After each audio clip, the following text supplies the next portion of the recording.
ሄሎ ጋይስ እንዴት ናችሁ? ሰላም ሰላም ሰላም። እኔ በጣም ደህና ነኝ። የወንድማችሁ መስፍን።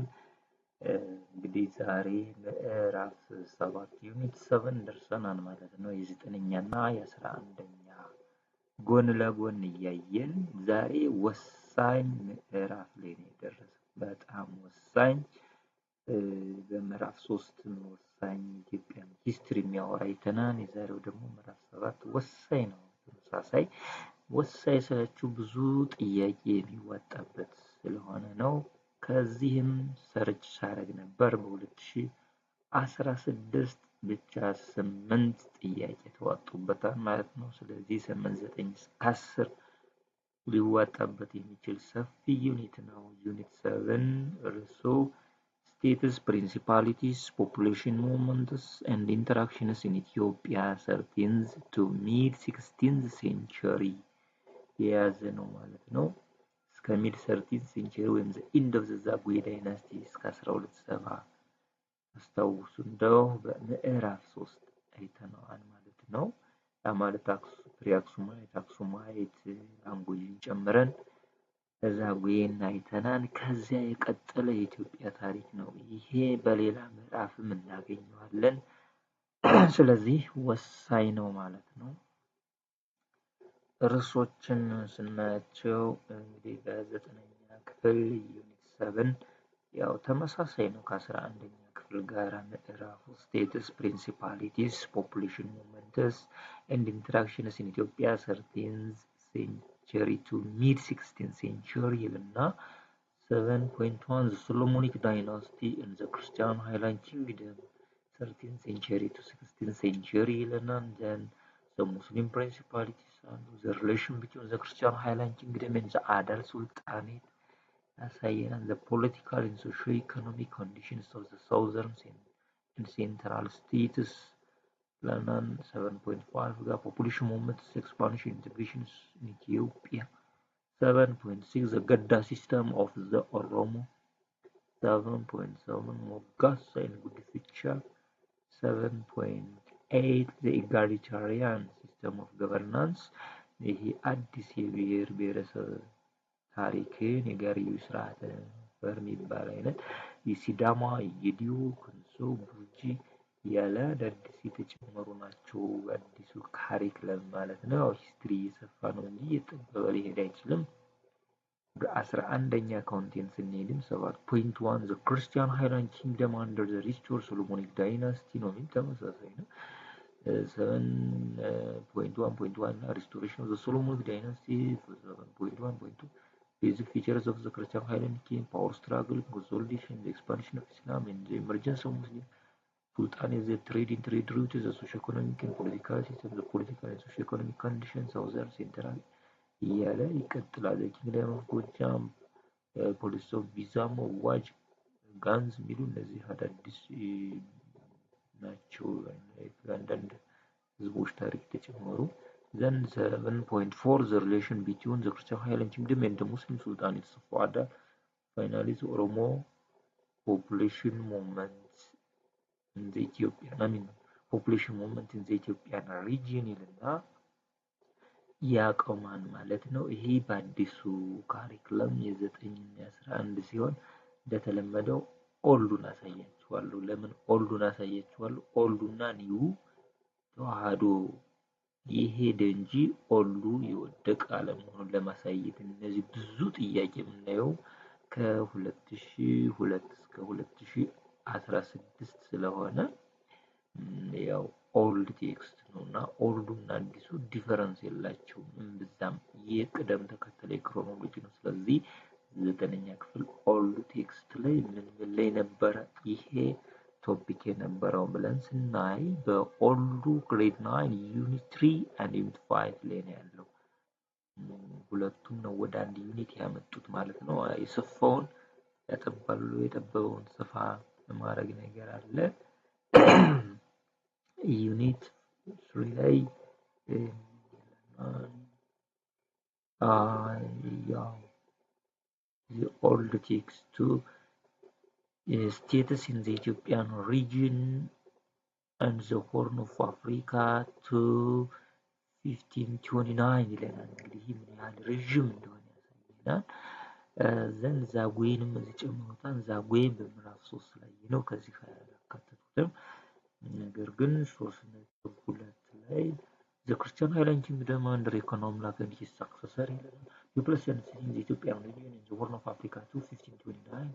The dominance of the Christian Highland Kingdom over the Ethiopian region and the Horn የሚለውን ከዚህ ከምዕራፍ 3 ላይ ወሰዱ። ዘን አሁን እዚህ ኦልድ ግሬድ 9 ላይ አሁንም ዩኒት 5 ላይ ይወስዱታል ወስደውታል ማለት ነው። 5 ሙሉ በሙሉ ወደ 7 ተጠቃልሏል ማለት ነው። ዩኒት 5 interstate conflicts in the Horn of Africa and the Oromo population movement ነው የሚለን። ስለዚህ ይህንን ሁለት ዩኒት ነው ወደ አንድ ሸከፉት ማለት ነው። the relation between the Muslim sultanates and the Christian Highland Kingdom to 1529 1529 ማለት ወደ mid-16th century ያቀረበ ነው። dominance of the Sultanate of Aden in the Ethiopian region in the Horn of Africa ይለናል። population movement Oromo population movement and expansion ይህንን ከኦልድ ግሬድ 9 ወስደው ወደ ኒው ግሬድ 9 ዩኒት 7 አድርገውታል። 5 እና 3 ማለት ነው። ወደ ኦልድ ግሬድ 11 ስንወስድ ደግሞ ከምዕራፍ 7 እና 8 የነበረውን ወደ ምዕራፍ 7 ነው ያጠቃለሉት ማለት ነው። ዩኒት 7ን እንየው እስኪ። ኦልድ ግሬድ 11 ዩኒት 7 the Ethiopian region in the Horn of Africa to 1529 the restoration of the Solomon dynasty in the Christian Highland Kingdom ይለናል። as it is the Muslim states in the Ethiopian region in the Horn of Africa to 1529 ይላል። Omotic states in the Ethiopian region in the Horn of Africa to 1529 hegemony of the Christian Highland Kingdom in the Ethiopian region in the Horn of Africa to 1529 ይልና ዩኒት 8 at the whole ይጨምረዋል ማለት ነው። ሁለቱን ዩኒት ነው ማለት ያመጡት። ዩኒት 7 ያደረጉት major events of the 16th century እንግዲህ mid 16th century ድረስ ነው የሚለው ኒው major events of the 16th century Ethiopia region in the Horn of Africa and their impact ሲልና Portuguese and Turkish rivalry in Ethiopia region in the Horn now conflict between the Sultanate of Aden and the Christian Highland and the Oromo population movement ይህም የምዕራፍ 7 የኦልድ ቴክስቱ መጨረሻ ነው። ቀጥታ ወደ ጥያቄያችን እንሄዳለን ማለት ነው። በ2016 8 ጥያቄ የተዋጣበት አንጋፋ ዩኒት ነው። ስለዚህ ሊነበብ ይገባዋል፣ ደግሞ የሚገባን ነው። እኛ የሀገራችን ታሪክ ስለሆነ ኢትዮጵያን ሂስትሪ ስለሆነ በቀላሉ እንረዳዋለን። ከ2016 ውስጥ መጀመሪያ እንደ ኮንቴንት ቅደም ተከተል ካስቀመጥኳቸው ውስጥ question number 1 how Economlak restored the so-called Solomonic dynasty in 1270 ይለናል። It is the end of the Zagwe and the beginning of the restored Solomonic dynasty ስለሆነ how Economlak restored the so-called Solomonic dynasty in 1270 A. by blocking the Zagwe from being crowned as emperors at Aksum. B. by getting support from the Holy Land of Jerusalem. B. by securing recognition from the Egyptian Coptic Church. B. by referring the Zagwe as usurpers and hence eroding its acceptance.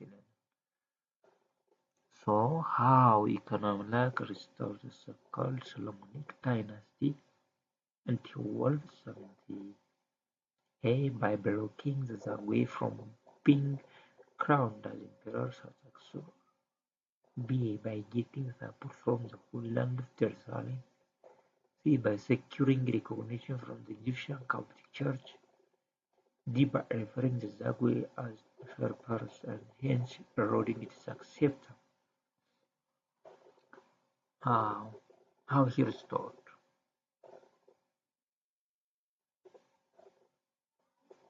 Yeah, I think most of them I think you verified D now by referring the usurpers and hence ruling his acceptance illegitimate ruler በማለት ዛጉዌችንም በክለርጂውም በኮሚኒቲውም ያው ሌጋል አይደሉም በማለት ራሱን ደግሞ ሌጋላይዝ አድርገው አክሴፕታንስነታቸውን ሮዲድ አድርጓን አንዱ ከተጠቀሱት ውስጥ ዋናው ማለት ነው ሊሆን ይችላል እሱ ነው። Question number 2. What was the main factor for the expansion of the Christian kingdoms in North and Central Ethiopia from the 13th century to the 6th century? What was the main factor for the expansion of the Christian Highland Kingdom in North and Central Ethiopia from the 13th to the 16th centuries? A. The wish to acquire new lands for rapid growing population. B. The desire to increase revenue by controlling trade routes. C. The desire to establish ports on the Red Sea and the Indian Ocean. D. The wish to convert Muslim population to Christianity. Yeah, what was the main factor for the expansion of the Christian Catholic Kingdom in North and Central Ethiopia from the 13th to the 6th century? A. The wish to acquire new lands for a rapid growing population. Is that B. The desire to increase revenue by controlling trade routes. C. The desire to establish ports on the Red Sea and the Indian Ocean. D. The wish to convert Muslim population to Christianity. That will be.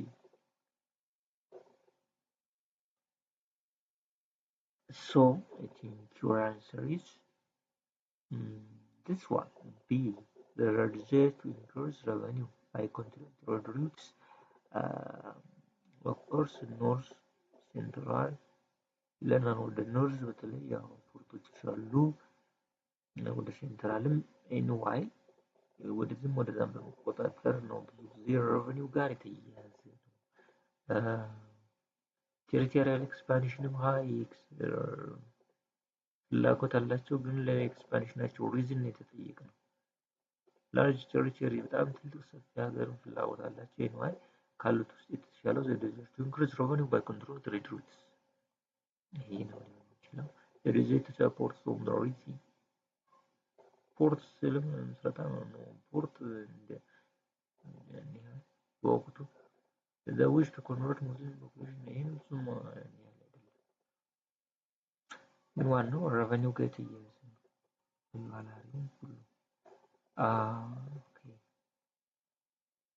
Question number 3. Why did the medieval Ethiopian Christian kingdom rely on mobile courts? Because why they rely on mobile courts for a longer period of time? Since the Econo Amlak, which is the decline of the Zawi dynasty, Lalibela, out of the establishment of Gondar in 1636 in the 17th century, nearly over 300 years, no capital like Aksum and Lalibela. Out of this time, why they use mobile courts? Why they choose mobile courts? As the empire lacked materialist contract, permanent settlements, big permanent capitals were easily targeted for attack with subject populations. See, movable capital made it possible to administer a vast empire easily. This tradition of permanent capitals is not familiar before.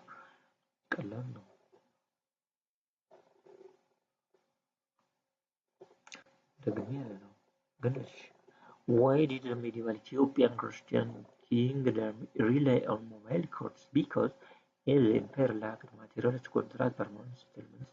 B. Permanent capitals were easily targeted for attack by subject populations. C. Movable capitals made it possible to administer a vast empire easily.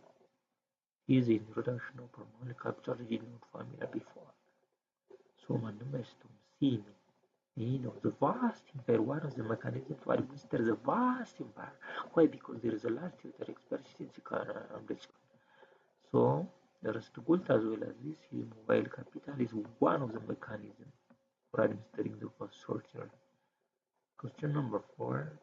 What distinguished Imam Ahmed al-Ghazi from his predecessors? በምንድነው ልዩ የሆነው?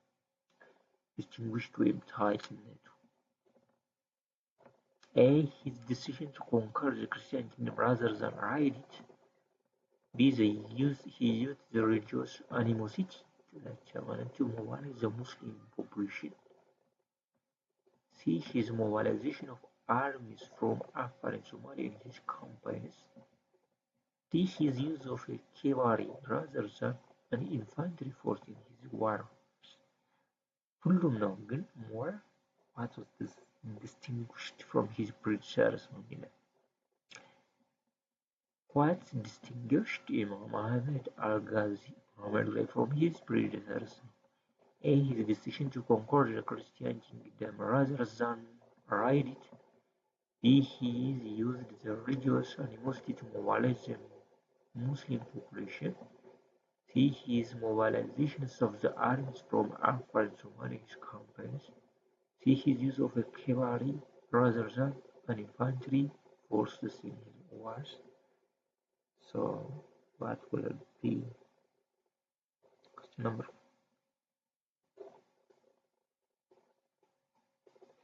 So, the distinguished, which is great from the given alternative, which has a great person, a great degree, A.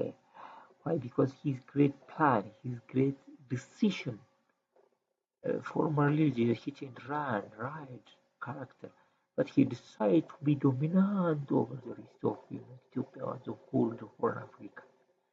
So in order to achieve, he decided to conquer the Christianity rather than ride it like former character. This was በዚህ ስር ሌሎቹም እንደ ምክንያት ናቸው። ልጆች animosity የሚለው ሞባላይዝ አፋር ጉባ ሶማሌ ሀረሪ ሀርለ የሚለው ኢንፋንትሪ መኖር cavalry ፎርስ መኖር በዚህ ጥላ ስር ያሉ ናቸው። Sorry. Question number 5. Question number 5. Which of the following was consequence of the wars between the Christian state and Adal under Imam Ahmad al-Ghazi? Very important topic ነው። ብዙ ጊዜ is the wars between the Christian Highland Kingdom and the Adal የሚለው ኮዙ ኮንሲኩዌንሱ እሱ ጋር ነው የሚያተኩሩት። ኮዝ ኮንሲኩዌንሱን እራርጋችሁ እንግዲህ በተለያየ ዓመተ ምህረት የመጣው ተጠራቅሞላችኋል። ከዚህ የተለየ መቼም አይወጣም።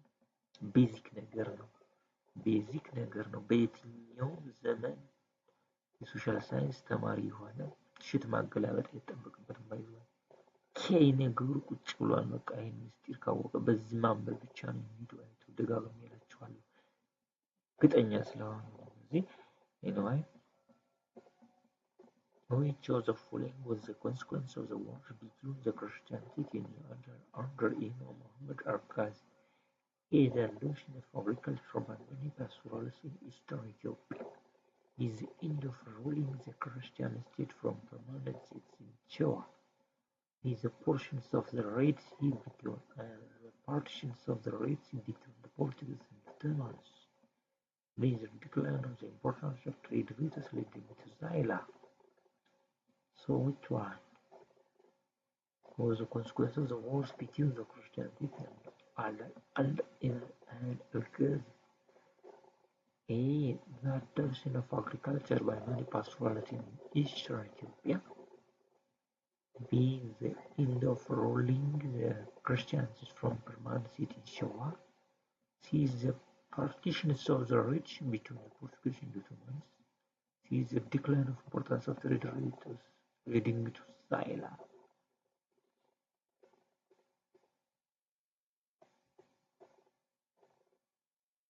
What will be?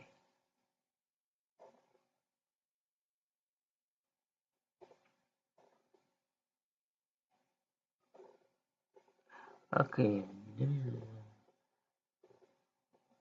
maybe የምትጠራጠሩት ኤ ሊሆን ይችላል። ሞር ክሬዲት ያለው ዲ the decline of importance of trade routes leading to Zaila። ይሄ ያው ሪቫላሪት ኖርማሊ ያንን ብዙ ሽኩቻ ፖፑሌሽን ሞመንቱ ምኑ በኋላ የሚጣሉበት ሁሉ እየተዘነጋች መጥታለች። ኤንዋይ ዲክላይን አድርጓል። ዲክላይን መጠፋም ዲክላይን አድርጓል። Question number 6. So what was the motive behind the involvement of Portuguese and Ottomans in the Ethiopian region in the 16th century?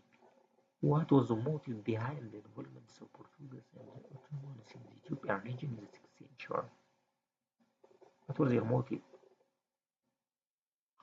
A. Extending their economic and political influence in the region. B.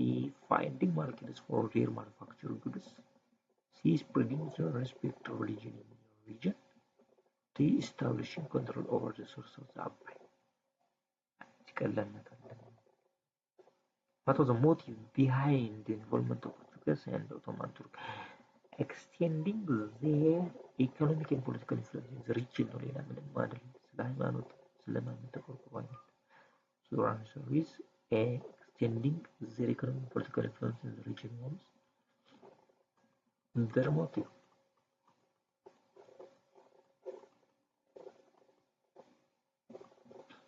Okay, question number 7. Which of the following region was believed to have been an area of Oromo settlement prior to their 16th century movement? A. The Tuscan borderlands. B. The upper course of the Awash rivers. C. The area between Wabi Shebel and Jubal. C. The area between Gaberg and Ari. Really, ጥያቄ ቻለኝ ስነጠጥቁ ማየት ይላል። ኤም ላችሁ እነዚህ ሶስቱ ቢሲዲ ሁሉንም ይነካካው ነው። እንግዲህ እስኪ ገምቱ። እስኪ እንግዲህ ኦሪጂናል ሆምላንድ ባሌ ሃይላንድ ነው የሚለው። እንግዲህ ወደ ፓስቶሪያል ስለሆኑ በተለይ ሜኖች ወደ ምድረ አዋሽ ወደ ግራሪ ወደ ሳውዝ ሴንትራል ወደ ላይ ይስፋፋሉ፣ ይንቀሳቀሳሉ። ግን ከዚህ ውስጥ which of the following region was believed to have been an area of Oromo settlement? ከባሌ ውጭ ባሌ ሃይላንድ ነው የሚለው ባሌ ሲዳማ ግን አዋሽ የሚንቀሳቀሱበት ገናሌ አፐር ገናሌ አፐር ሚድል አዋሽ ይለዋል። በዛ ግባኛለች ችንን ቸከርቡሌ ቢዚ ሄዳለው የሚቀርበኝ አዋሽ ነው። Question number 8, which is the last for 2016 Ethiopian calendar national exam ritual. Which of the following Oromo groups settled in the southwestern part of the Ethiopian region? A. Itu, B. Guji, C. Borana, D. Mecha. ችም ትንሽ ስፔሲፊክ አድርገው ወጧቸዋል ሁለቱ።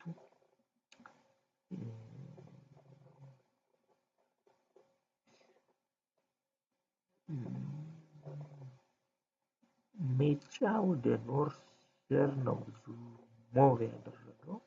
እንግዲህ ቦረና ኮንፊደረንሲ ወደ ሴንትራል ሳውዝ ዌስተርን ኢትዮጵያ ነው ሞቭ ያደረገው። ያ ማለት በብዛት ማለት ነው። ባሬንቱ ኖርዝ ኢስተርን ዳይሬክሽን ወደ አዋሽ ቫሊ፣ ሀረርጌ፣ ወደ ወሎ፣ ወደ አርሲ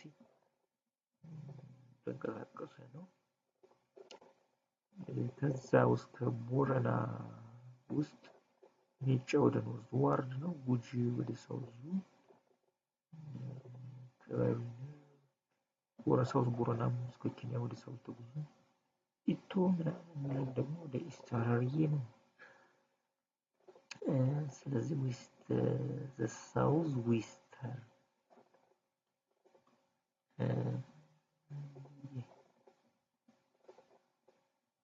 ኤኒዌይ ወደ ሳውዝ ስለሚለው ጉጂ ሳውዝ ነው አሁን የሚገኘው። እሱ እንደሆነ ልንሄድ የምንችለው ኤኒዌይ የ2016 8 ጥያቄዎችን ጨርሰናል። አሁን ቀሪ ከ2002 እስከ 2015 የተቃረሙ ምርጥ ጥያቄዎች 64 ጥያቄዎች ይቀሩናል ማለት ነው። የተወሰኑትን ከዚህ ጋር አይተን ቀሪውን ደግሞ በሌላ ቪዲዮ የምንገናኝ ይሆናል። ፓርት 2 ቪዲዮ ወይም ፓርት 1 ይሆንና ስለዚህ በየርዕሱ ስለደረደርኳቸው በየዓመተ ምህረቱ ያላስቀመጥኳቸው በየርዕሱ ርዕሶችን እንዲተዋጣ ከዚህ ርዕስ ላይ ለማነጻጸር እንዲመችን ነው። አሁን የሚጀምረው ዘ ሪስቶር ኦፍ ስትሮንግ ዳይናስቲ ከሚለው ላይ ነው። The first question, the success of Econo Amlak was mainly based on his blank A legitimacy, B friendly tie with the Zagwe kings, B biological evolution with the Solomon dynasty, D economic and military strings ይለናል። ይቸገለናል። Was the success of Econo Amlak against the Zagwe A legitimacy, B friendly tie with the Zagwe kings, C biological evolution with the Solomon dynasty, D economic strings ሁለቱ ጋር ነው። ኦል ቴክስቱ ወደ ሌጂቲሜሲ ሊያቀርቡት ፈልገዋል። ዘጠነኛ ክፍል እነዛም ክርስቶስ ሲደረጉ which is the end is his economic and military success by continuing the Zaila trade route that passes through Amhara land was the rulers of Econo Amlak ነው። ገዢው አማራ ላንድ ትባል ነበረች። ሰሜን ወሎና ደቡብ ሸዋ መጋጠሚያ ትንሽ ቪሌጃችን መቆጣጠር የሚመራት እሱ ነው። በሱ ላይ ወደ ላሊበላ የሚያልፈውን መንገድ መቆጣጠር ኢኮኖሚውን አጠንክሯል ነው ዋናው። ግን ሌጂቲሜሲ ትልቅ ክሬዲት ነበረው። ወይ ወደ ኦልዱ ብዙ ጊዜ ያው ኢኮኖሚክ ፖለቲካ ሚሊተሪ ስትሪንግስ ነው። ምክንያቱም መጨረሻ የልዝላስ ሮለስ ዛጉዌ የተባረከን የጋይንት ላይ ወቅቶ ነው ያሸነፈው። መቋጫው ጦርነት ነው። Question number 2. What was the source of Econo Amlak's military strength which enabled him to defeat the first Zagwe kings in 1270? ያው እንግዲህ ታያችሁ እንዴት ተቀራራቢ ጥያቄ በየዓመቱ እንደሚወጣ እንግዲህ አንደኛው ላይ ያየነው ሁለተኛው ጋር ተቀራራቢ ነው። What was the source of Econo Amlak's military strength? እዚህ ላይ ራሱ ተብሎ መልሱ መጣ። እዚህ ደግሞ ጥያቄው መጣ። ምስጢር ነው ማለት ለዚህ ነው ብዙ የተደከመበት ነው መቀላላት። What was the source of Econo Amlak's military strength which enabled him to defeat the first Zagwe kings in 1270 ይለናል። A wealth control from over the Zaila trade, B legitimacy of the dynasty from which he descended, C support of the Christian population of Aksum, D internal politics among the Zagwe kings። እንግዲህ ስለቆየው ምንም ሳወራው ነበር ሳላየው ጥያቄው ዌልዝ ኮንትሮል ኦቨር ዘ ዛይላ ትሬድ ነው። ሌጂቲሜሲ አለው ሚና እንደ ንጉስ ሰለሞን ዘር ነኝ ምናምን እያሉ የሚሉት ነገር ትልቅ ተጽዕኖ ነበር። ግን ዋናው ደግሞ ሚሊታሪ ፓወር ከሌለው ምንም ነገር ያለው ብቻ በቂ ነበር። Question number 3. What was the main factor that led to the restoration of the Solomonic dynasty in 1270? What was the main factor that led to the restoration of the Solomonic dynasty in 1270? A. Military alliance between the Amhara and Tigrayan regions. B. The spread of the land of Queen of Sheba and King Solomon. C. Econo Amlak's kingship ties with the last Aksumite ruler. D. Strong economic and political position of Econo Amlak.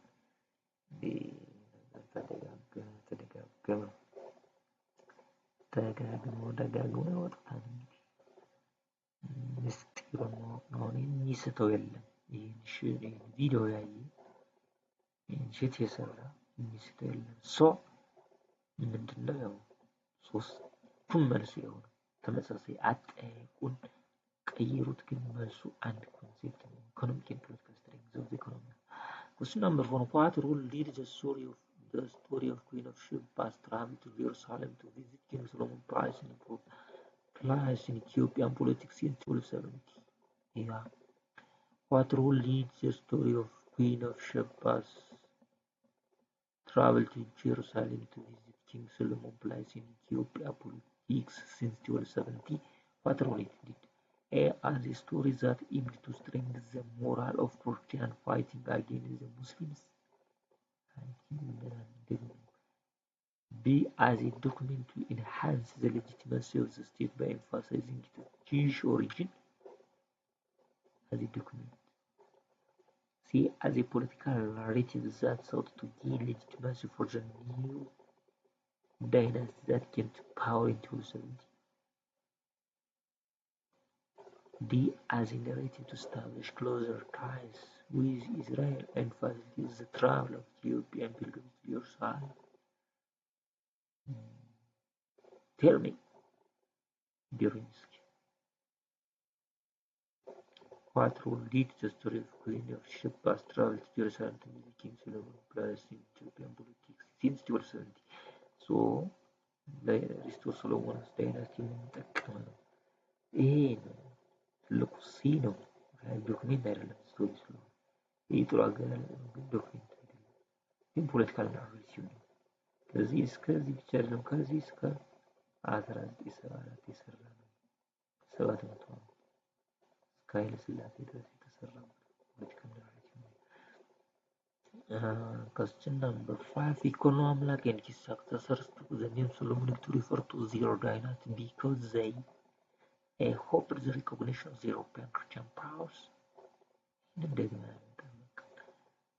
We wanted to regain the territories Aksum had lost in Arabia. C. Wanted to give legitimacy to their seizure of power. D. Hoped to establish close relation in the Holy Land.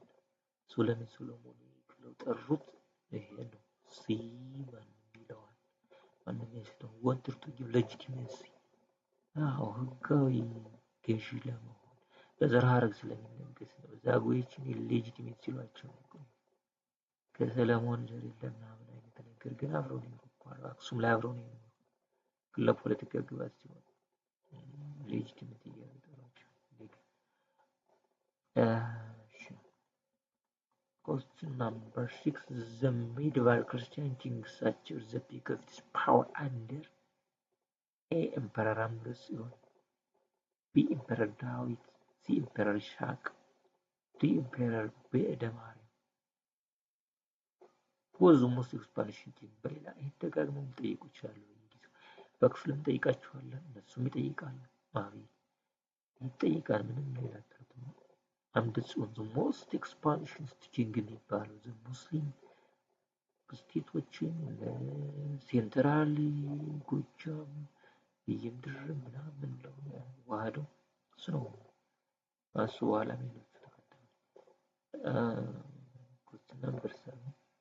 What was the main cause for the expansion of the Christian kingdom during the medieval period? What was the reason? 2016 ያኛው ላይ አይተነዋል። A. The need to expand Christianity. B. The desire to expand its resource base. C. Ambition to acquire slave for export to Arabia. D. The determination to restore the lost territories of the Aksumite. 2016 ከተዋጣው ላይ ስናየው ስላየነው አንድ ደግሞ the desire to expand its resource base ነው። Question number 8. Why did the Christian Highland Kingdom in medieval Ethiopia depend on mobile camp development? 2016 ድረስ አዋጣው። እንግዲህ 2002 የተዋጣ ሊሆን ይችላል፣ ግን እንዴት እንደሚሆን ለምን ነው ሞባይል ካፒታል የሚጠቀመው ብለን 2016 አይተነዋል። So why did the Christian Highland Kingdom in medieval Ethiopia depend on mobile camps rather than permanent capitals? Because his tradition of building towns had disappeared with the Aksumites. These warrior kings of the time disliked the religious life associated with permanent towns. See, the mobile camps enabled rulers to control their power more effectively than the permanent capitals. There was scarcity of lime in Nora, which was important for building permanent building. ጊዜን ወስድ ድጋሚ ስለሆነ አገላለጽ ነው ኮንሴፕቱ። So C. The mobile capitals enable rulers to control their power more effectively than the permanent capitals. እኔ እንጃ እንደው ይህንን ቪዲዮ ያየ ሰው ሂስትሪ ካለፈ 80-90 ካላመጣች በጣም እናደዳለሁ። Question number 9. How did the Solomonic rulers of the medieval period in Ethiopia try to solve the problem of royal succession? Important question. Why they use how How did the Solomonic rulers of the medieval period in Ethiopia try to solve the problem of royal succession? A. By establishing a clear rule of succession. B. By developing a prison system for male royal prison system in which the descendants of a monarchy were kept. B. By designing a system in which the decisions of the church leaders on succession become final. B. By inviting a system of caretaker administration that rule for a few years until final selection of a king is made. ሙሉውን ረዥም ሴንቴንሱ ፕሪዝን የሚለው ሮያል ፕሪዝን ብቻ ምክንያቱም ግሸን አምባ ግሸን ላይ ነበር የነጋሲ ልጆች ታስረው የሚያድጉበት ጎንደር ላይ ነበር ታስረው በጥበቃ በእንክብካቤ እየተማሩ አስተዳደር ስርዓት የሃይማኖት ስርዓት ያድጋሉ አንድ ፈንቅሎ ከወጣ ግን አባቱን ይፈነቅላል ሰው እንደነው አውራ ይከበዋል Question number 10. One of the following is correct about Solomon dynasty that kept power in 1270. A was established by Emperor Amon. B abandoned the evangelization of the Christians. C has very close relation with the church. D ruled territories that was smaller than the Zagwe ይላል እንግዲህ ቀላል ጥያቄ ይሄ ነው has very close relation with the church ይላል ቀሪዎችን በሌላ ጊዜ እንጨርሳለን በያላችሁበት ሰላማችሁ ይብዛ አመሰግናለሁ